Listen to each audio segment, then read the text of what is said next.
Hey everybody, this is Andrew and John, and we are back again for what I hope will be another exciting episode off of the heels of Bigfoot Week. We've had a lot of Bigfoot content, and that doesn't seem like it's going to change anytime in the future. So I hope everybody is prepared for that, I really don't especially want to do it. after the letdown of the first couple of months of this show, not really having a lot of Bigfoot. We're making up for it now. Uh, we have a cool guest, and I'm going to let her introduce herself after the intro. The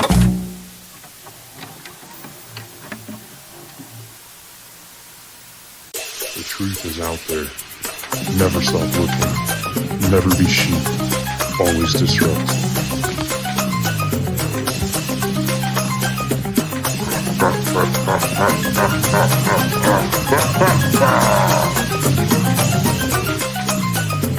We are the ungovernable. We are the truth seekers.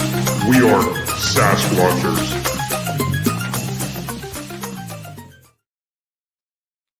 Now that my eardrums are blown out. It happens every time. But we are here tonight with Arla Cailleach Williams, author of My Life with the Hairy People and Respecting the Water, respectively. How are you doing tonight? I'm good. How are you guys? Yeah, we're good. We're good. We're getting I through think I'm giving up podcasting for Lent. I've already decided. Sorry, Drew. I considered that as well, but then I just decided to give up my co-host instead. That's fair. But we are here tonight, and we're, like I said, we're joined by Arla, and Thanks for coming on, Arla. we spoke. I'm not sure how long ago at this point about coming on and talking about some Bigfoot stuff, and you had recommended some documentaries to watch, and I was able to catch a flash of beauty, which I thought was pretty interesting. So anybody listening, you should go check that out. I'm sure we'll get into a deeper discussion on some of the documentaries here in a moment. But I was curious if we could, just start all the way back at the beginning, because I believe you were 6 years old when you had your first encounter. Yes, the first encounter that I remember as an encounter, I found out from my mom not very many years ago that actually something happened when I was 3, was Sasquatch or Bigfoot related as well. But when I was 6, I was at my grandmother's and I was playing outside, sitting in the dirt, as I was a lot. And I would take sticks and flowers and all kinds of things, and I'd build houses. And so I was just very involved in what I was doing. And I heard somebody walk up, and I thought it was my grandmother. But when I looked up, it was a young male juvenile Bigfoot. And he was, I don't know, 10 to 15 feet from me, I'm guessing just from memory. He was up close enough that, I could really see him. And we just kind of looked each over, kind of like kids do when you meet a new kid. You're, looking them over. And after a little while, he turned around and walked off. At that point, I jumped up, I ran in the house, I told my grandmother what I'd seen. And I said, what was that? Because I had no reference at that time for that. And in my mind, this was a hairy kid, a really hairy kid. And so she just said to me, what do you think it was? And she let me think about it for a while. And then we began to talk about what this was. And, through the years, when things would happen, I could always go to her and we would talk. She never, ever told me what to think. She let me talk about what it was I saw. And it wasn't just a Bigfoot. My life was filled with pretty much anything that was in the woods at that point. I mean, little people and fairies and many other things that are there that, so many people say are myths were part of who I interacted with when I was out. And I could tell her anything. If I saw something, I could tell her what I saw and describe it. And she never once told me, oh, that's just your imagination. She never used that word imagination.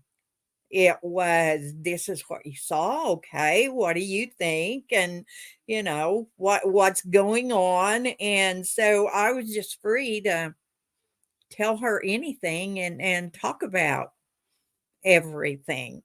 I was at the age of 4, I was dreaming about people. People would come to my dreams and they would tell me their name in the dream, and then at some other time I would see those people. And I freaked my mom out a lot. I was really hard on my mom. But I would run up to these people and I would say, "Hi," and use their name, and they would look at me like, "Who are you?" And then they'd look at my mom like, "Well, who are you?" And she would try to grab me to keep me from saying, "Oh, I saw you in a dream." So because it was what happened with my grandmother. She wanted to know all about it. Who did you see and what happened? And I could just be who I was totally when I was with her. So when you first saw this Bigfoot at this age, it doesn't sound like you were scared No, I of it at all. wasn't. No, I wasn't afraid of anything that come out of the woods. I ran off to woods when I was walking good, and it was all my mom could do to keep me where she knew where I was, because I would be outside in a heartbeat.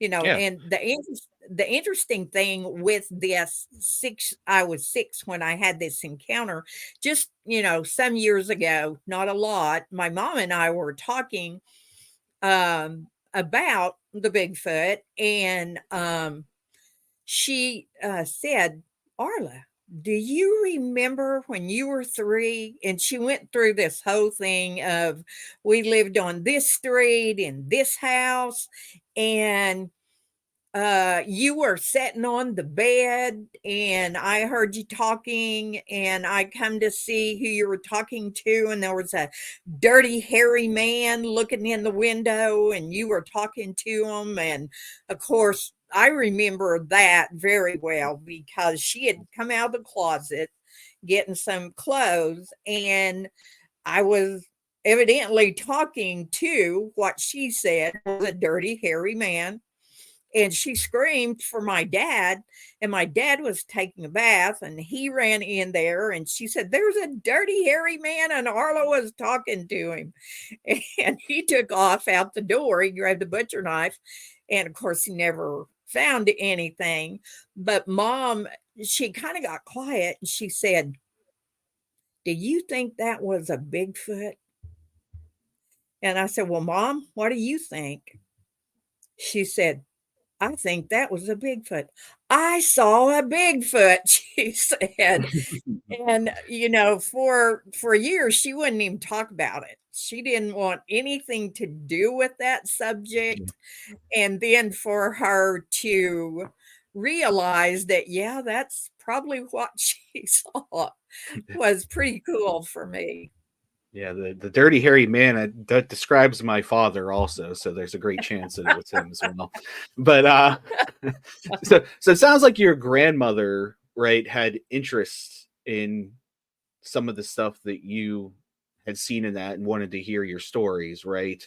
Oh, Did you yeah. ever have a chance, like at a later age, to sit down and talk with her? Maybe because like when just how open she was with that, maybe she had the same experiences and was Oh, trying to like connect. she did have her own experiences through her life. She never talked a whole lot about them. If I had something happen, and I could say, well, I saw this or whatever, she'd say, yes, I know, but her whole thing was in helping me. And so we never talked a whole lot about it. Well, she's been gone for several years, and probably, I don't know, 4 or 5 years before she passed, we were going through some photos, old photos, and she wanted to give me some. And one of the photos that she gave me, when I looked at it, I was like, Gran, what are you doing in this photo? And she looked at me and she smiled and she said, I was doing the walk. And what this photo shows is her demonstrating how the Bigfoot walk. And she Oh, was okay. all stretched out with her feet, and uh we she couldn't remember what year that was taken. We think somewhere in the very early 50s Wow. is when All that right. was taken. So it's yeah, she knew a lot, and she really helped me growing up because she was not into fear. And so I was never taught fear of anything. Her thing was always, talk to whatever you come across, talk to it. And, I tell people that today who are in the woods and they feel like that there's a Bigfoot that's close or anything for that matter, and just start talking. Tell them who you are, what you're doing there. Um, and that helps us a lot with fear. But I was never taught fear, so I never had fear of anything, of being in the woods. Yeah, that's a good motto. Talk to it, unless it's a stranger in a van that says free candy. Maybe think Yeah, twice about yeah, that one. now, if it's human, it's always suspect. But So, you're right though. Like being taught fear is kind of like, and I'm not just gonna say like in the United States. I mean, this is the whole world. Like you're brought yes. up on don't do Yep, this, don't do that. You're gonna die. Be afraid yep, of the wind, rain, thunder, lightning, yep, yep, everything that moves. There's bears in the woods. Don't go in the woods. There's bears. You know how many yep, times I've seen a live bear in the woods? As many times I've been out there, zero. I have yet to see yep, one. Now, I know there's hunters and stuff that see them, but I just walking around the woods have never seen a bear. I've never had to yep, run from a bear or do like any of the weird, crazy things they teach you, like about yep, scare the bear away. yep, Um, so I think that's just like how just human culture maybe is taught because the woods are dark and they're scary and we don't have civilization out there, but there's so much out there that like some people never get to see. yeah. And Fear stops you. If you're into fear, your experience is going to be built around that fear. And that may not be the truth of the experience at all, but it's what you believe because of what you think. And and that goes for anything. I mean, mm, there I go to the woods all the time. I backpacked and hiked and primitive camped across the United States and into British Columbia. And I've never been afraid ever in any place I've ever been. And I've always said if you would take me into some inner city or something, I would be totally lost about what to do, because it's not something that I really know anything about. So, It's, I guess it's what you learn, what you're taught, and fear's a big one. It's a good controlling thing too. It helps to control a lot if you can put a person in a place of fear. Yeah, I hate to say, I think one of my most irrational fears is the ocean, and that's only because like we talk about going to the moon and going to space and all this stuff, but we've barely even touched the surface of like what's in our oceans. And the only thing I can think of when I'm at the beach is like all those like deep sea creatures that are in there coming up and touching me, right? But Yeah. that is yet to happen, by the way. So it's just an Yeah. irrational fear of mine. So you talked about at 6 you had this experience. When was the next time that you had a Bigfoot or any other experience after the age of 6 that you can remember?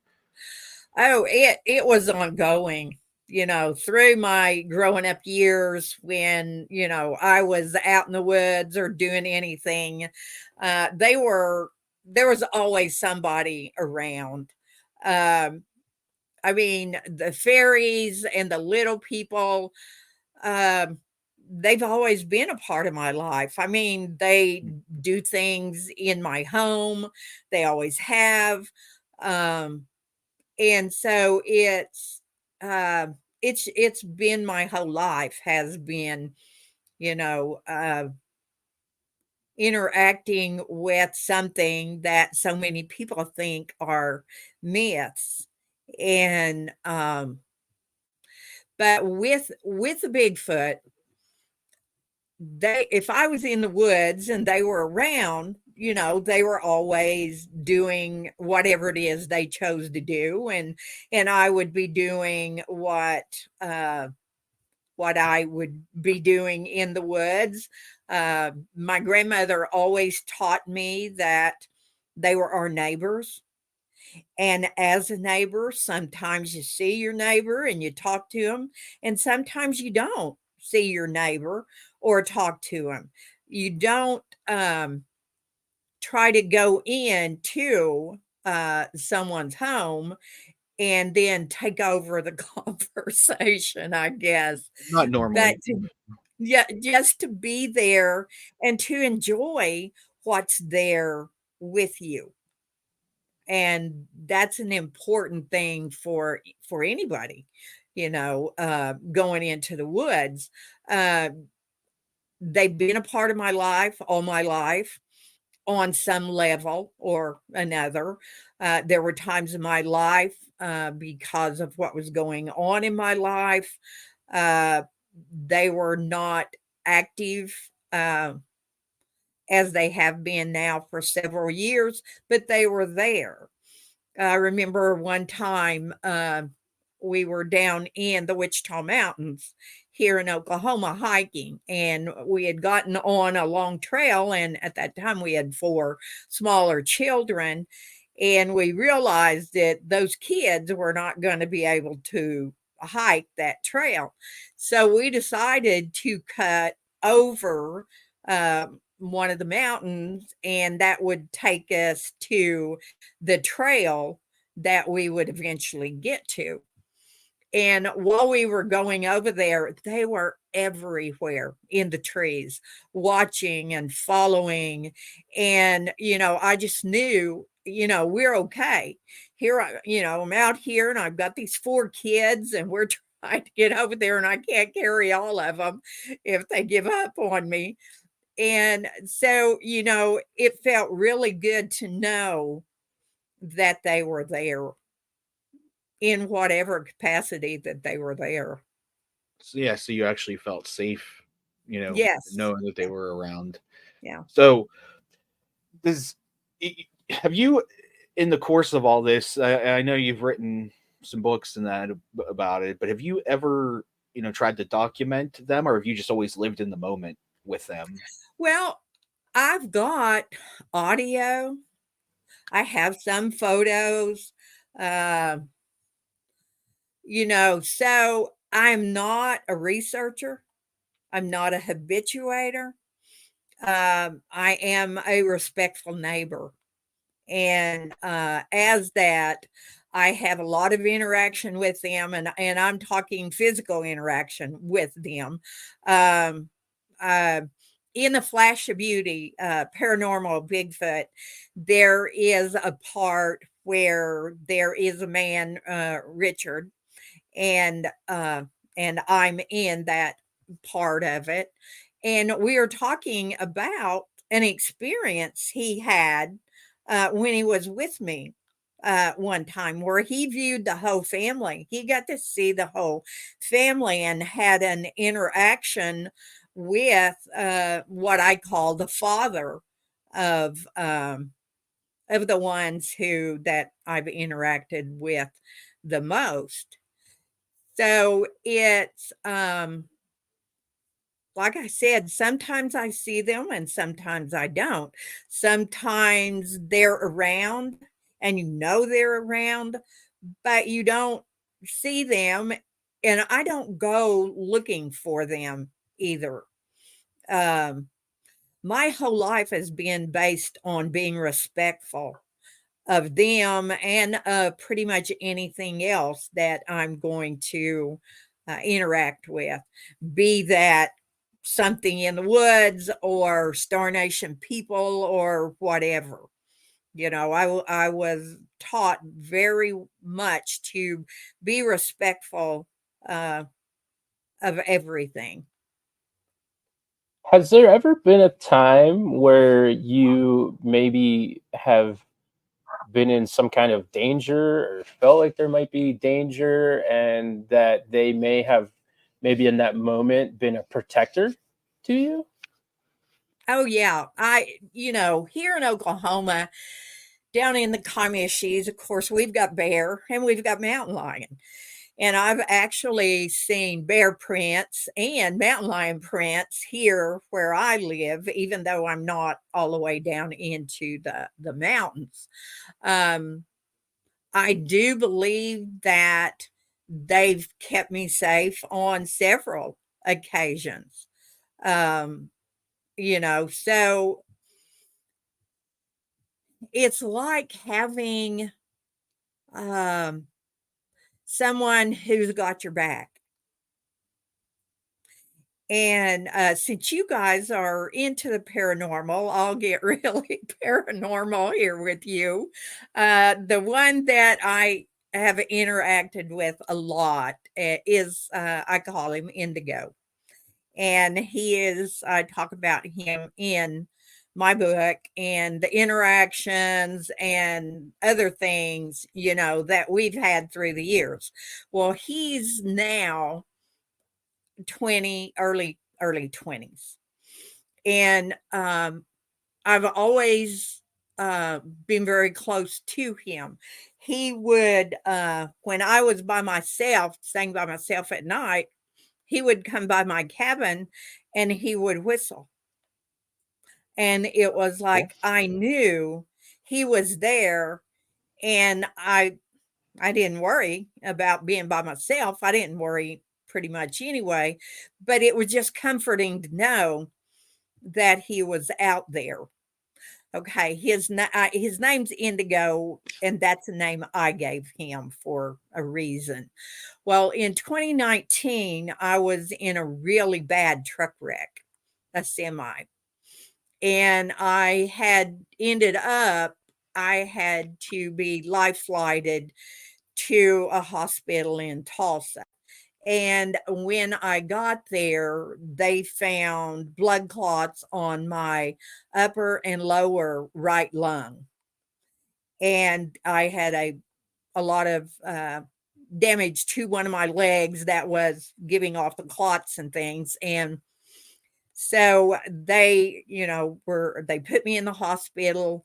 When I was up to my room and we came into my room, the boards in hospital rooms will have who the doctor was, who your nurse is, and all the other things on there. Well, when we came into that room, my daughter and they had wheeled me in, and I'm just looking around the room, and I looked at the board, and in the place where it said doctor, it said Dr. Indigo. There was no Dr. Indigo in that hospital. Now, how That that Dr. Indigo got there, but when I saw it, I just said, I'm okay. I'm okay. He's got my back again. I'm going to be okay.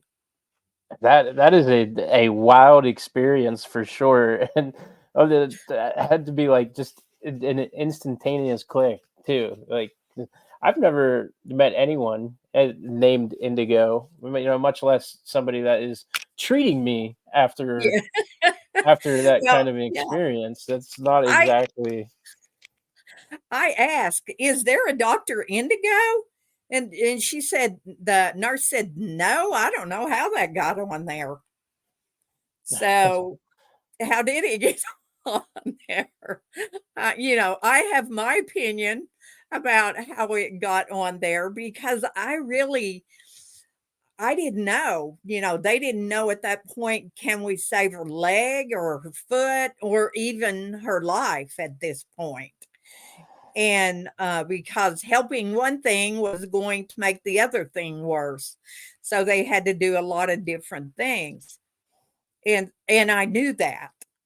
And when I saw that in the room, it made all the difference in the world in my mindset about how that was going to play out. Yeah. This I guess this follow-up has actually nothing to do with Bigfoot or Indigo, but the accident that you were in, were you struck by a tractor trailer or were you No, inside of I one? I was in the truck with my boyfriend. I had gone on the road with him, and we were in a wreck. It was a no fault wreck. Even the truck that hit us, their trailer caught the cab of the semi and ripped it off and turned it around. And Oh, so, yeah. yeah, when the highway patrol got there, they were like, "There's nobody alive in this truck," but we both were, and we're still here. Yeah, that's incredibly lucky. I was struck by a Mack truck Hmm. in 2011, which is why I asked about that. I almost kind of have like I feel like a kinship here with you Yeah. because of that. I was not in a large truck. I was in a Ford Escape, and it T-boned me and Oh, wow. threw me back 25 feet. And I it happened so quickly. I had no idea it was even like a truck that had hit me. And then, the next thing I know, there's like some guy reaching into my window, holding my head in place Hmm. and telling me that everything's going to be okay. And I'm like, yeah, no, man, what are you doing? Like, get off of me. But I had no idea that like my head was split open and he was like holding Yeah. my head together. Yeah. And I was out of the hospital that day. Incredibly lucky. They just stapled me up and sent me on my way. But There are so many miracles that happen every day. And, why do those miracles happen? Well, for many reasons they can happen. And I look at that wreck as there were so many blessings that came about from that wreck that I can't look at it and say, "Oh my gosh, I wish it had never happened." Now, I didn't enjoy being part of the dash for yeah, 2 hours, but other than that, I was not in pain at all during the whole time. So, I just look at it at all the good that came from that, and then, just to have that little thing of Dr. Indigo, yeah, and it's kind of funny too, because I wanted to say, "Ha ha, Indigo."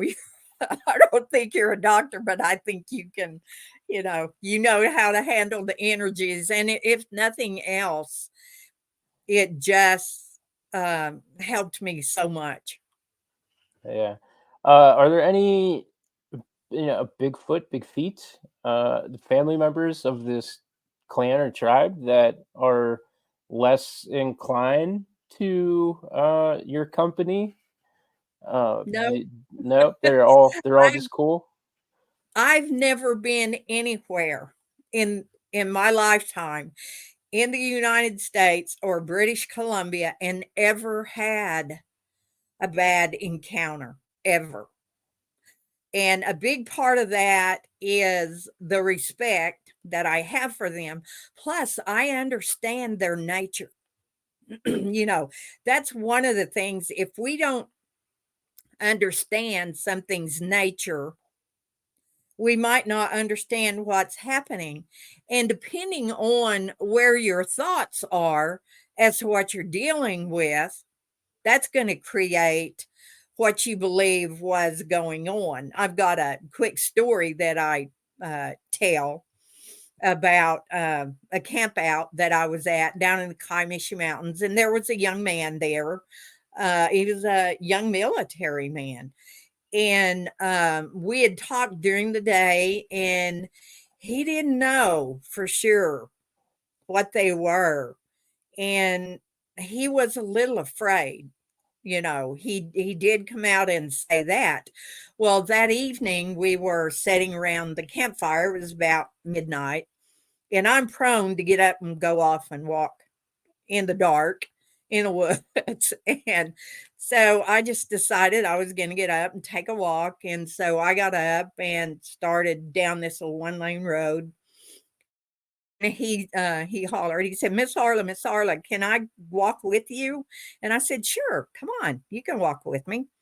And so we were walking down this one little sandy, pretty much one lane road.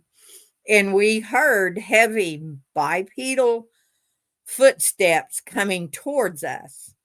And they were coming closer and closer and closer until they were just right behind the tree line right there. And basically, that's large cedars and bushes and pine. And so you can't hardly even see through it. And at night, you know, it's like impossible. But as it approached very close to us, he reached out and grabbed my arm. And he stood there and he said, "Are you afraid?" And I said, "No, I'm not afraid at all." And he's for just a second or two, he grabbed my other arm and he said, "You're not afraid?" And I said, "No, I'm not afraid at all." I said, "Are you afraid?" And he said, "Yes, and I don't know what it's going to do to me." And so I tried to talk to him and get him to calm down. That wasn't happening. So I just said, let's go back to the cabin, to the campfire.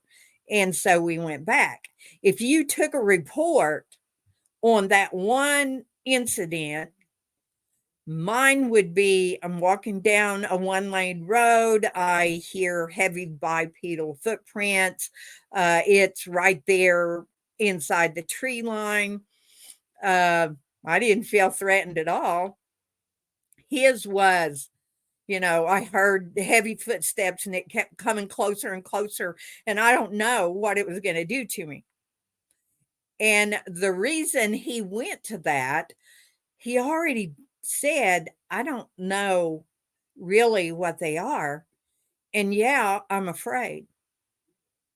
So there'd been nothing happen other than very loud footprint or footsteps coming that would make you afraid.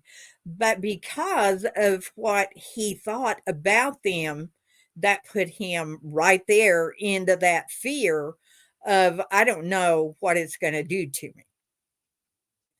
Yeah, So, what right. we think, you know, that's going to create um, for many, many times how an encounter, you know, happens. Yes, they're big and they're hairy and they're loud sometimes. And not truly knowing, you could be afraid and think, well, if it's walking towards me, then it's going to hurt me. But that's not the case from what I've seen, where the encounter begins to be scary is what's going on in the person's mind.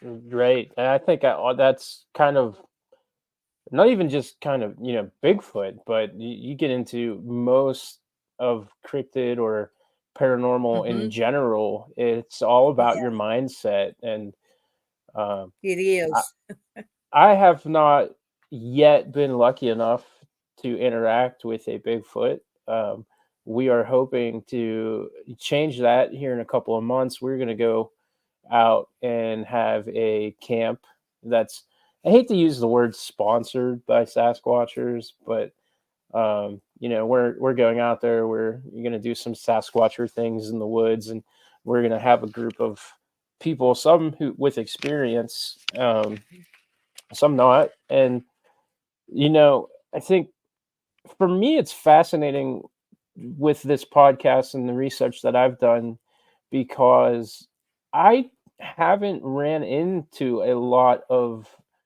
that as far as that gentleman was scared. For a long time, I just assumed like Bigfoot seems to be like this is almost the protector of the forest, and nobody seems to have a negative experience. And I guess as time has gone on, you do learn of some negative encounters here and there, but it just seemed very positive. And anyone that I've spoken with just speaks highly of it, and wants Hmm. to have it again, and then they're always going back out trying to bare minimum do some wood knocking to interact. So yeah, it's I don't know, comforting to know that if you are pleasant, that bare minimum, your pleasantness is almost kind of responded to. Oh, it is. People tell me, they'll say, well, they love children. Yeah, they do like to watch children because what do children do when they're out? They're playing, they're laughing, they're having a good time. They love watching people uh, at a camp out around the fire, joking, laughing, having a good time. They enjoy that. And it's so they're there watching you, whether people know they always have been. And so they're there watching, what's going on. And it's basically up to the individual, Bigfoot or human, as to kind of where that goes, and that's like with this talking to them. It's something that through the years, as I've worked with people who were getting into this or who had gotten to the stage to where they knew that they were around them, by several different ways, was too, if you get into a place where you feel a little afraid, start talking. Hi, my name is, and I'm here, and why I'm here. They already know that. They already know who you are, as to what you think, how you feel. Um, And so it's just a measure of respect to talk to them. Plus, it helps the human because if there is something that you're talking to in your mind, you begin to think, well, this is a being that I'm talking to. This is not some big, scary monster out there that I'm having a one-way conversation with. And sometimes that's where the mind speak jumps in, is when you do that. um, and so and I tell them, hey, if you can't get past your fear, it's really simple. Just leave, turn around and leave. Don't continue to put yourself in that space being fearful, because if anything happens, you're going to feel that it was not a positive thing. because of that fear. So I just tell people, go out, have a good time, enjoy yourself. They're going to be there seeing what's going on. Here in Oklahoma, uh, a lot of Native people will tell you that when they have the old time outdoor powwows, that the Bigfoot will come and watch them, and they honor them. And even some of the traditionals I know who are connected to their beliefs in Bigfoot will put out plates of food for them as a gift and an honoring uh, of them.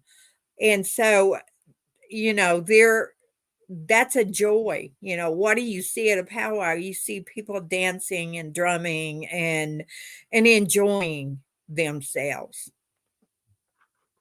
Yeah, and um, it's definitely a big part of Native culture too. We talked to Tom Seward. I'm not sure how many episodes ago it's been, but he had a lot of information for us on that side of the coin, Hmm. with the practices and almost like kind of confirming that that they're there. They're kind of just almost spirits of the forest, and that one thing that did catch me off guard a little bit is when he talks about how they kind of use them as a way to get the kids to behave.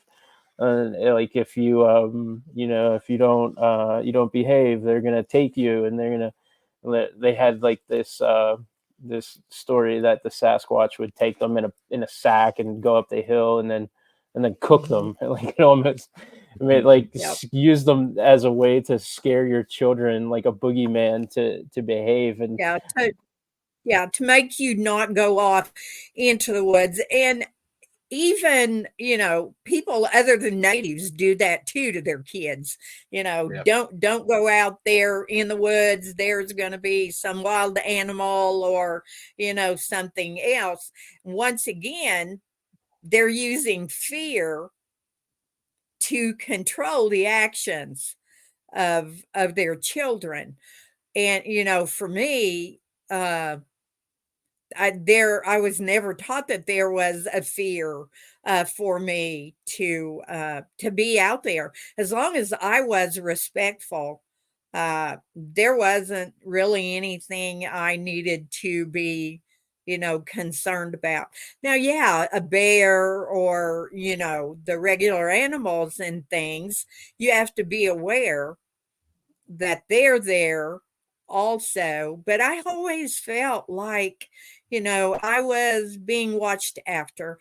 And I know my grandmother felt that way too. And so she didn't worry about me, being out like that. I had so much more freedom, when I was with her than, I did with my mom, because my mom tried to set on me.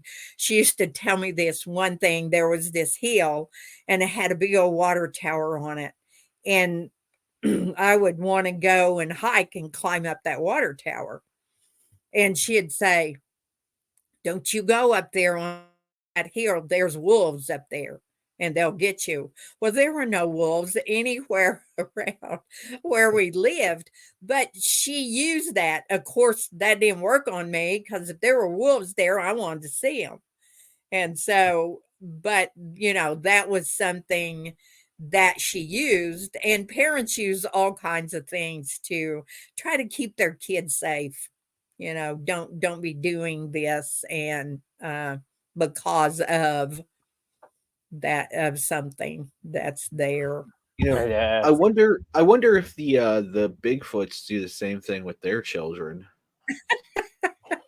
Well, I have seen them reprimand a child, but it wasn't a physical reprimand. It was, them saying something to them, to those children for doing what it was they were doing. and what they were doing was messing with me. And that particular night, I spend a good part of the year in a tent in the woods, and I do some winter camping too in a tent in the woods. Um, and I don't like to be woke up. If I'm startled awake, I'm liable to snap at you. And normally, I don't do that at all. But if you wake me up and I'm in a good sleep, I'm going to probably say something to you. Well, this particular night, there had been a lot of activity, and I was just laying there listening a lot. And when I did go to sleep, I was sleeping really well. And it was a night that was pretty bright. And I woke up startled with my tent was shaking. And I looked, and on the outside of my tent, you could see like where hands had grabbed the tent and were shaking it. Mhm.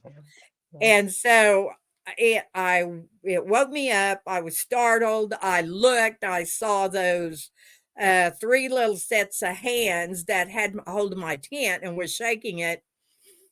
And I said, "You woke me up. You're not supposed to wake me up." And about that time, I heard, these little footsteps taking off. And then I heard them saying something to them, uh, as far as, I would think that he was saying, "You're not supposed to be over there doing that," or whatever. Uh, I've seen them reprimand very little, but they do it in a way, uh, not like a human reprimand at all. But the kids are mischievous. They have pranked me and done things to me through the years. What kind of pranks? What kind of pranks? Oh my gosh. They would hide one of my flip-flops if I was out camping. I'm very well known for wearing flip-flops pretty much all year. And one year I had gone down to the Cailleach Mountains, and I was camping, and I was going to stay several days. So I set my big tent up, and I had a cot and, extra room. I could cook and whatever I needed. Well, I had my flip-flops on when I got there, and I took them off and set them over by a tree. And I went on about my business, getting the tent put up and everything else. And then I decided, after I did it, that I would take my dog and we would go for a hike. So I went out to get my flip-flops, put them up in the tent, and only one was there. Uh-oh. And so I just said out loud, "You better bring my flip-flop back. I don't know what you've done with it, but please bring my flip-flop back." And so I had my hiking shoes on, and my dog and we went off. We were gone for quite a while. We came back, still no flip-flop. So I'm like, okay. So I am through camping. I am taking my tent down, and I take my cot down. And when I took my cot down, I was walking on the floor, and there was something underneath my tent. And I thought, that feels kind of funny. So I went outside and reached in under where that was, and it was my flip-flop. Now, my flip-flop was not, I did not put that under my tent, and especially under my cot. If if it'd been out in the middle or something else, I would have stepped on it and known it. But they put it where I wouldn't know where it was until I was through camping. So, that's one.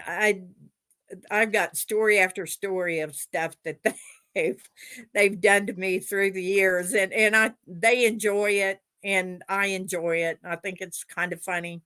Um, and one time they took one of my flip flops and they brought a different color flip flop back. They're keeping colors of flip flops to mess with people. I'm like, oh well. Guess I got wearing two different colors. Have you ever? I'm not even sure how you would do this, but have you ever considered playing pranks on them? Oh, I try. Yeah.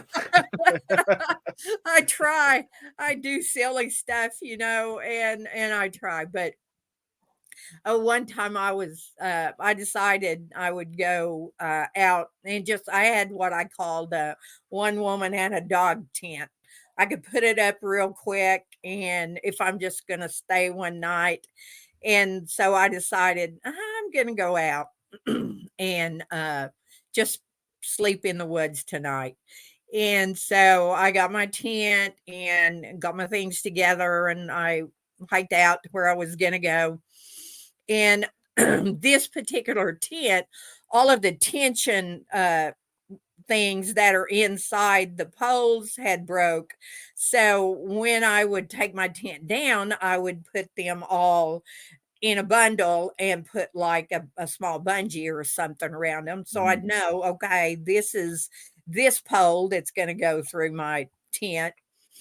Well, that particular day, I just grabbed my poles and I'm putting my tent up, and one of them's not right. It's like the tent's not stable. So I go around behind the tent and I'm bent over and I'm looking, trying to figure out, did I drop something? Is something else wrong? And I hear some movement, but I go ahead and I realize that one of the poles is missing. And I'm like, I did not leave that pole at the house. I always have those poles. And I thought, well, I don't know. Maybe I did, maybe I didn't, but I've always got spare tent parts around. So I hiked back up and got another. I didn't find that piece there. So I just grabbed another piece. I wasn't sure if it would fit or not, but I took it back out there and I made it work where I could go ahead and put my tent up. And so I'm sitting there after a while, just kind of enjoying myself and looking at the sky. And it was not dark at that point. And I look kind of up, I'm looking up through the tree canopy, and I see something up there. And I'm like, what is that up there? And, I couldn't reach it, but I got a stick and knocked it down. It was that missing piece of the tent pole was up there in that Wow. tree. How'd Yeah, that get up there? yeah, that's not a coincidence or a No. gust of air at all. So, Uh, yeah. I'm uh, sure they were laughing and having a good time with that one. So, so I'm curious. I don't know. I feel like I'd be remiss if I didn't at least ask this because I always ask everybody, even Dr. Jeffrey Meldrum when we had him on. Um, I want to ask about I don't even know if this is like an endearing term or if it is a derogatory term at this point. I haven't figured it out yet. But about the woo, have you ever experienced any of the infrasound portals, sphere, oh my goodness. orbs, anything like that at all? Oh yeah. All of the above and more. It's funny when I first came into this Bigfoot research world several years ago, I thought somebody was teasing me that there were people out there trying to research and prove that they existed when I knew, and a lot of people I knew, always knew that. Um, but I came into this, I just started sharing my stories. I ended up on podcasts that weren't necessarily woo friendly, but they asked me questions and I answered them. Um, and I was given a name by a particular group, the Immaculate Mother of Woo. So if that tells you anything about the level of woo that I know about, I mean, I tell them, I was woo before woo was cool. I've always been that. It doesn't matter if people say all kinds of things. I don't take anything personal that anybody says. I know who I am, and I know what I've experienced, and so that's all, all I know. You know who Tom Powell is.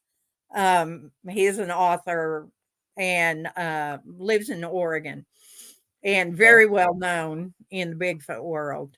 And I was doing a conference in Richland, Washington in 2012.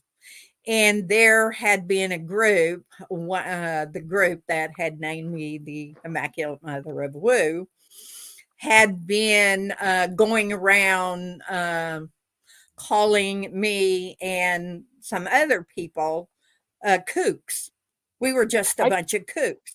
I could probably guess what group this is, but I don't want to mention them Now, on the so air.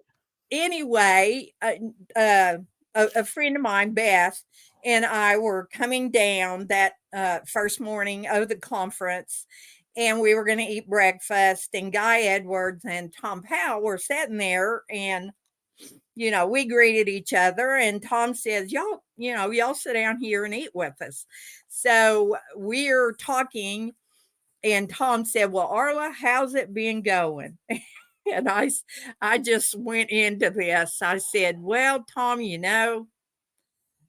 I'm just not real happy right now." And he said, "Well, what's going on?"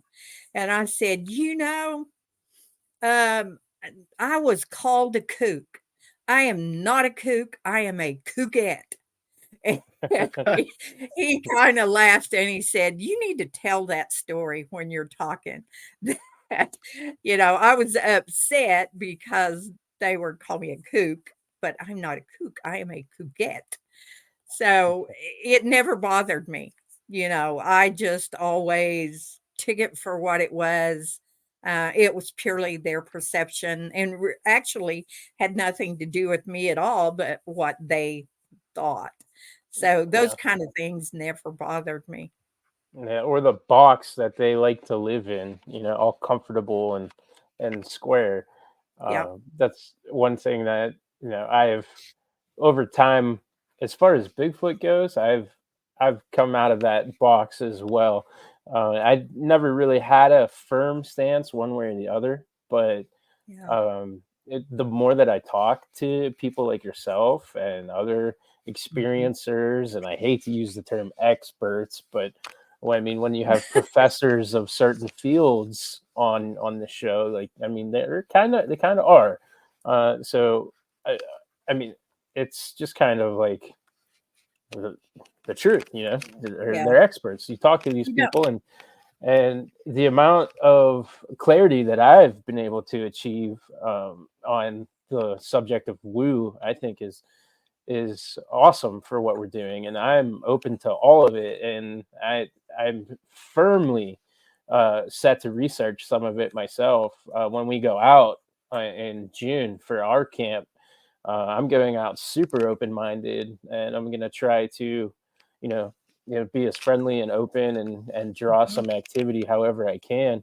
But I'm not just going out there to knock on some trees. Yeah. I would love to come across some of the more fantastical things that are part of this culture at this point.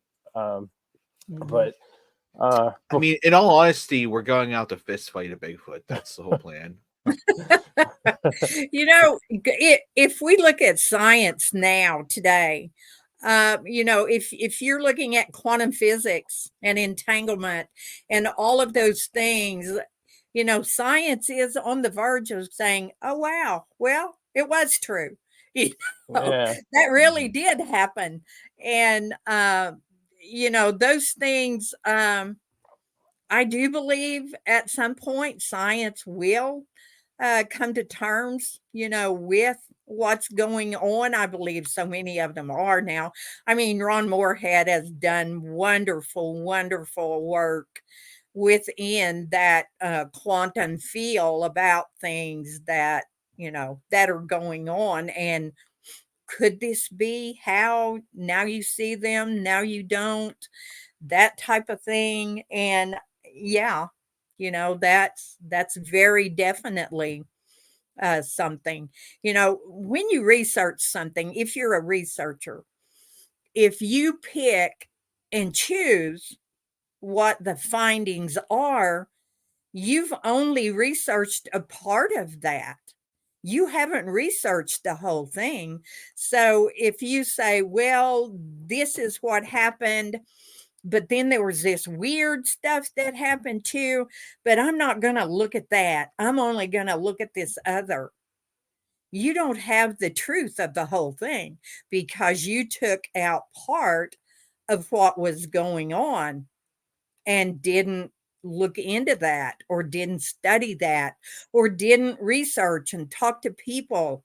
I mean, thousands of people are talking about these experiences that are going on. And you can't negate everything. You can't say, well, they're just imagining that this Right. is happening. Right. And So you yeah, have if you like don't the look at the whole scientific thing, method.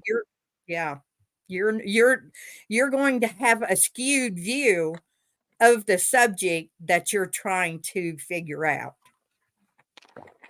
Yeah. And yeah, like the scientific method, for instance, like you have a hypothesis, you have execution, you have repetition, and then you have peer review, and everything is supposed to fall under that method. And so much of this research, Bigfoot, paranormal or otherwise, is not allotted that same respect that every other field has, and it's really unfortunate. It bothers me a lot because that is literally how we have accomplished everything else that we've accomplished as a species.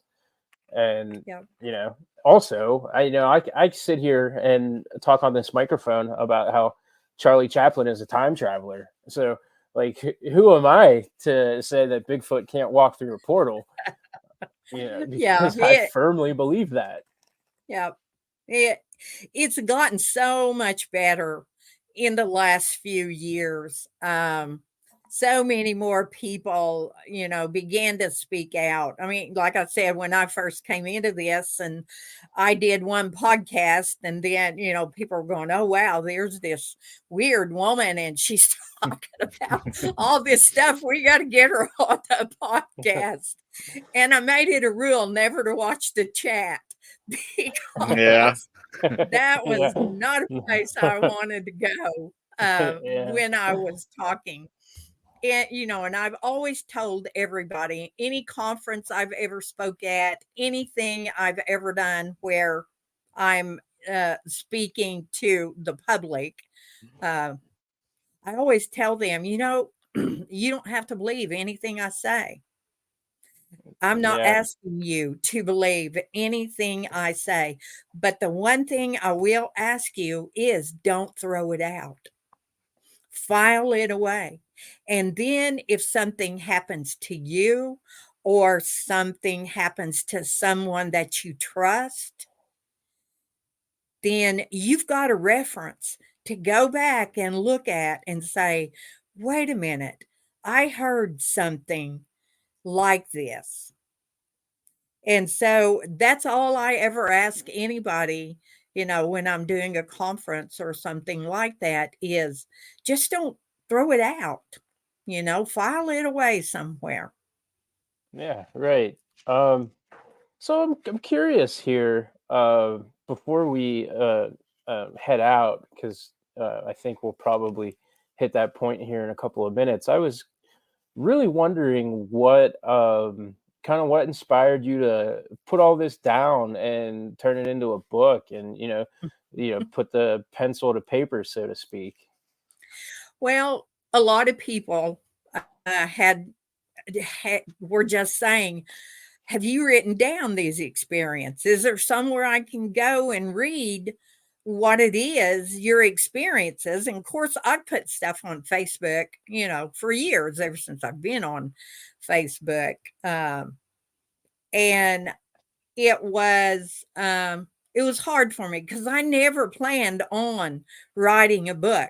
I love to write, but I'd never planned on writing a book. And I said one day someone had messaged me and asked me that, and I answered them, I don't know. I've got, I write things on Facebook, and you can watch me on podcasts and stuff like that. And I just said, if one more person says something to me, I guess I'm going to have to write a book. Well, it wasn't long till somebody else had messaged me and said, "Have you got this stuff written down?" And so I have a good friend, Tom Cantrell, and he's published a lot of books, written a lot, and published a lot. And we were talking, and I said, people just, they keep coming, and I just don't know that I could write a book. I don't know if I'm disciplined enough to do that. And he said, "Well, I'll tell you, why don't you just write down and share your stories like you'd put on Facebook or that you've told, and we'll just make a little book."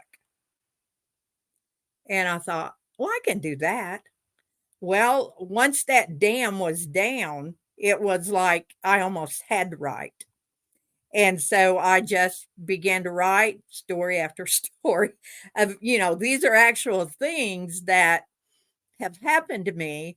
And even in my book, My Life with the Hairy People, I've got stories in there of the little people and interaction that I've, had with the little people.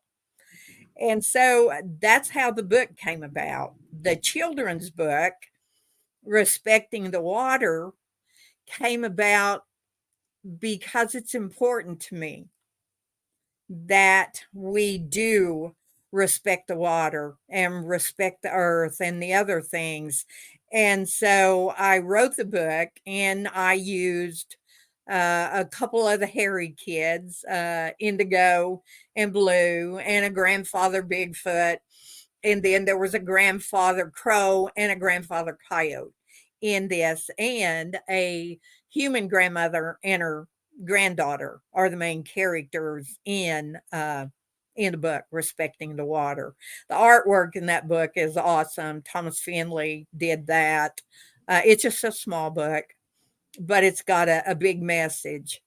And so I'm working on a book now. It's primarily mostly paranormal things that have happened through my life, and my interaction with all of these beings who are living there with us that we're not open to see because it's a choice that we're not doing this. And even working with the ascended master Sanat Kumara and the Star Nation people, some of those beings that I've had contact with through the years. So it's been a really hard book for me to write, uh, but I'm working on it. It's fascinating. I look forward to when that comes out. Actually, I'll be keeping my eyes peeled. But Yeah. for anybody else who's interested, where can they find your books? Well, you can find me on Facebook. I actually have a page called Naturally Arla that the books will be there. You can get them on Amazon as well. Also, if I'm in Flash of Beauty, Bigfoot Revealed, and Flash of Beauty, Paranormal Bigfoot. Those are two of the newest documentaries. I'm in another documentary by Bill Co. Productions that was done, oh gosh, 2018. It's called Paranormal Bigfoot 2. That one and the Flash of Beauty, Bigfoot Revealed, can be seen free on Tubi on Roku TV. Um, Also, Flash of Beauty, Paranormal Bigfoot is on Amazon. You can rent that and watch it. It's an amazing documentary. I mean, there's a scientist on there. These are real people talking about things that are happening with them, and it's class A done. It's a beautiful, beautiful documentary. Awesome. Yeah, I enjoyed it a lot. That's where I think I learned of Scott Thompson and the Bigfoot Tracking Project. I've been in contact with him about coming onto the show, but he said they just recently had a baby, so things have been hectic. And yeah, no, you're right. It's a great doc, and it's available. You guys can just find it and watch it for free. It's right there on Tubi. Yep. I want to thank you for coming on. Unfortunately, we've kind of hit Thank you. our time on this. It's crazy how quick an hour can just blow by when you're talking to It somebody does. as like fun and interesting as you. So again, thank you for joining us. It was a pleasure. Pleasure. We will, just keep you on for just 1 second to make sure that it wasn't all for All right. nothing. Yeah, and everybody, check out the books, check out the documentaries, and we will maybe talk to you again someday. Yeah. All right. Awesome. Thank you Yeah, guys thank for having me on. I appreciate The it. immaculate mother of woo. Yes. you. All right. Oh, there were All some others, but we won't go into them. right. There you go.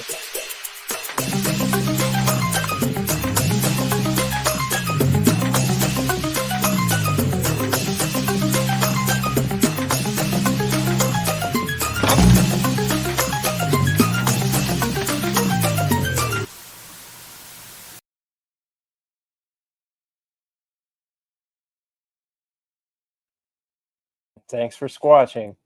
Squatch you later.